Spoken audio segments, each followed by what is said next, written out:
আমার মতো কে কে আছো যার মাঝরাতে খিদে পায়?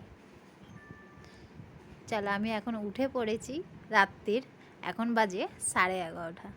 দেখতেই পাচ্ছ তোমরা, আমি তোমায় দেখাচ্ছি, দেখাও। এখন বাজে 11:25। মা তো এদিকে দিব্যি ঘুমোচ্ছে। মায়ের কোনো এখন দেখেও নি, আমাকে কিছু করেও নি। চলো, আমি চুপি চুপি ফল ফল কেটে নিয়েছি, আম, পেয়ারা, আপেল। এবার আমি একটু জমিয়ে খাটে বসে খাই। আমটা দেখো, সিঁদুরে সিন্দুরে আম বলে এগুলোকে মনে হয়।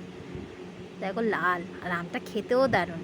আমটা কিন্তু আমাদের কিনে আনেনি, আমার মা যেখানে কাজ করে হোস্টেলে, সেখানে কলেজের গাছের আম।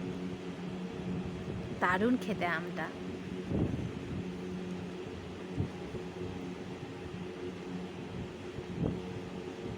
এই ফার্স্ট টাইম আমি ব্লগ করছি রাত দুপুরে উঠে।